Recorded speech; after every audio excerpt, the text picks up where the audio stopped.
আসসালামু আলাইকুম। Welcome to my channel Piya cooking house. আমি সহজ পদ্ধতিতে ভুড়ি রান্না করব আজকে। প্রথমে চুলায় আমি একটা কড়াই বসিয়ে নিয়েছি, তারপর পরিমাণ মতো আমি তেল দিয়ে নিলাম।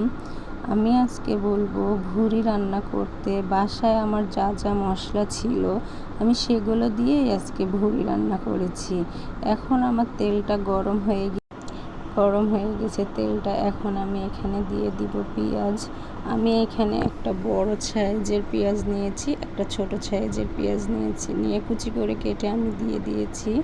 এখন পেঁয়াজটাকে আমি একটু হালকাভাবে ভেজে নিয়ে আমি এর ভিতরে দিব। এখন আমি রসুন বাটা দিব 1.5 চামচ। যেহেতু আমি ভুড়ি রান্না করব, ভুড়িতে একটু স্বাদ নিয়ে আসার জন্য আমি ওরকম কোনো এক্সট্রা মশলা এখানে ব্যবহার করব না। আমার বাসায় যা মশলা ছিল সেগুলো দিয়েই আমি এখন ভুড়িটা রান্না করব। এখন আমি দিয়ে দিব লং, এলাচ, দারচিনি, তেজপাতা, গোলমরিচ। এগুলো দিয়ে আমি সামান্য একটু পানি দিয়ে হালকা একটু নেড়ে নিব, যার কারণে আমি বেশি মশলা ইউজ করব না, তো আমি কম মশলা ইউজ করব। এখন আমি দিয়ে দিব পেঁয়াজ বাটাটা দিয়ে দিব। এখন একটু নেড়ে নেব। এখন দিব 1 চা চামচ হলুদের গুঁড়াটা দিয়ে আমি একটু নেড়ে নেব।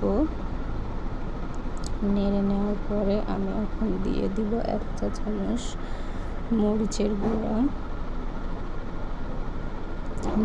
গুঁড়াটা আমি বেশি দিব না, যেহেতু আমার বাচ্চারা ঝাল খেতে পছন্দ করে না, ওরা ঝাল খেতে পারে না। আমি পরিমাণ মতো মরিচের গুঁড়া দিয়েছি। এখন দিয়ে দিলাম ধনিয়া গুঁড়া দিয়ে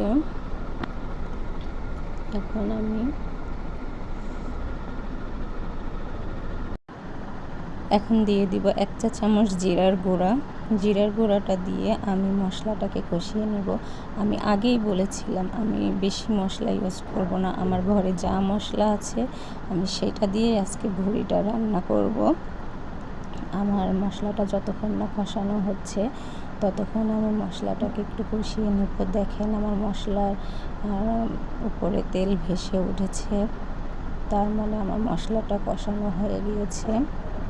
আমি ভুড়িগুলো ধুয়ে একটা ঝাঁপিতে পানি ঝরাতে দিচ্ছি। আমার পানি ঝরানো হয়ে গেছে। এখন আমি ভুড়িটা ঢেলে দিব, দিয়ে ভালোভাবে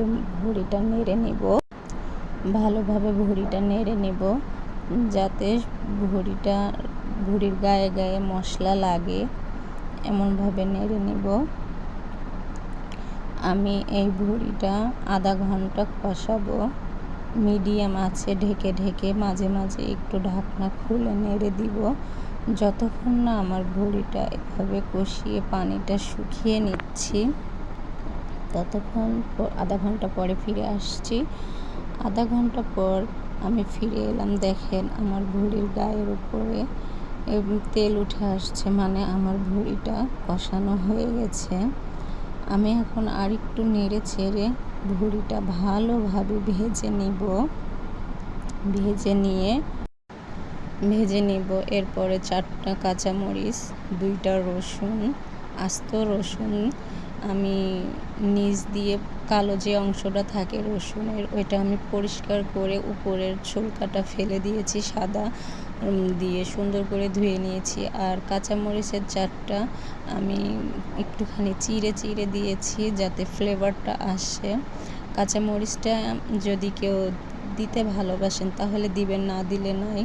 যারা একটু ঝাল খেতে ভালোবাসেন তারা দিবেন। আমি আগেই বলেছিলাম আমার বাচ্চা ঝাল খেতে পারে না, তাই শুকনো ঝালের পরিমাণটা একটু কমিয়ে দিয়ে আমি 4টা কাঁচামরিচ দিয়েছি যাতে কাঁচামরিচের ফ্লেভারটা আসে।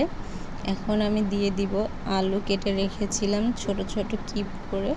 এই কিউট করা আলুগুলো আমি দিয়ে এখন ভুড়িটা ভালো করে নেড়ে নিব।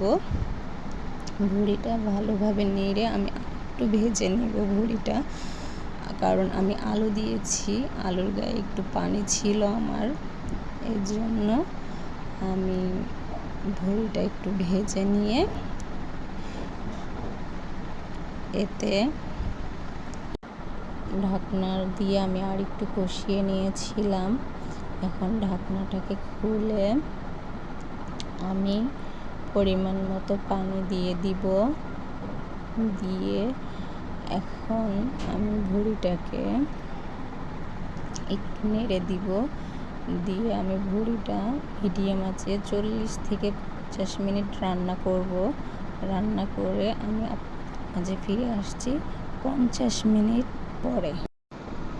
ফিরে এলাম 50 মিনিট পরে। দেখেন আমার ভুঁড়িতে বেশি পানি শুকিয়ে এসেছে। এখন আমি ভুঁড়িটা, অনেকে ঝোল খেতে পছন্দ করে, আপনারা যে যেভাবে ভুঁড়িতে ঝোল রেখে খেতে চান সেইভাবে খাবেন। আমার কাছে ভুঁড়িতে বেশি ঝোল ভালো লাগে না, এর জন্য আমি ভুঁড়িটাকে ভুনা ভুনা করেছি। এখন আমি আরও একটু পানি শুকিয়ে নেব, যাতে ভুঁড়িটার গায়ে গায়ে ঝোল থাকে বা মাখা মাখা ঝোল থাকে। এখন আমি এর উপরে ছিটিয়ে দিলাম ভেজে রাখা একটু জিরা আর গুঁড়া।